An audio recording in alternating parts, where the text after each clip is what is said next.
Selamat berjumpa kembali dengan kami, channel Info Nusantara.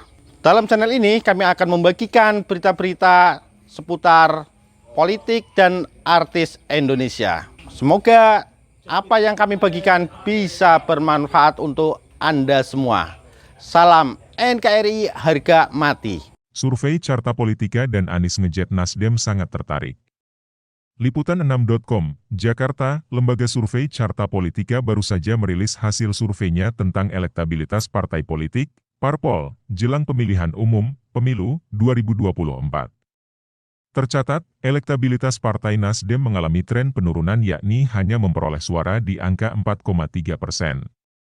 Angka tersebut terpaut sangat jauh dari PDI Perjuangan yang berada di posisi puncak elektabilitas parpol dengan suara 23,5%. Di bawah PDIP ada Partai Gerindra dengan angka 13,7%, kemudian disusul Partai Golkar di urutan ketiga dengan angka 9%. Direktur Carta Politika Yunarto Wijaya menjelaskan, dalam survei yang dilakukan pada November 2022, elektabilitas Nasdem berada di angka 6%. Namun, usai Partai Nasdem melakukan konsolidasi bersama Anies di berbagai daerah justru angkanya turun menjadi 4,3%. Ada penurunan yang terjadi ini menarik juga saya melihat tadinya ada situasi kenaikan dari rilis yang kita lakukan di bulan November, setelah 3 Oktober menjadi deklarasi oleh Nasdem terhadap Anies Baswedan, kata Yunarto dalam paparannya secara virtual, Kamis 22 Desember. Kami tahu diikuti berbagai macam gerakan konsolidasi di beberapa daerah tapi ternyata di survei kita sekarang mengalami penurunan di angka 4,3%, sambungnya. Lebih lanjut, Yunarto menyebut dalam surveinya ini justru yang mengalami tren kenaikan elektabilitas adalah PKS dan Demokrat. Walaupun kedua partai dikabarkan bakal berkoalisi dengan Nasdem, namun elektabilitasnya malah mengalami kenaikan.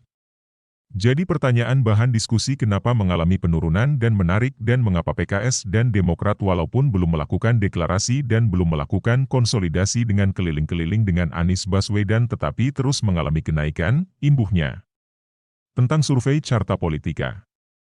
Sebagai informasi, survei Carta Politika ini diselenggarakan pada 8 hingga 16 Desember 2022. Populasi survei ini adalah seluruh warga negara Indonesia yang punya hak pilih dalam pemilihan umum, yakni mereka yang sudah berusia 17 tahun atau lebih. Survei menggunakan metode wawancara tatap muka, dan sebaran responden mencapai 34 kabupaten kota di seluruh Indonesia. Survei ini menggunakan metode multistage random sampling, dengan melibatkan 1.220 responden. Sementara, margin of error dengan ukuran sampel tersebut adalah 2,82%.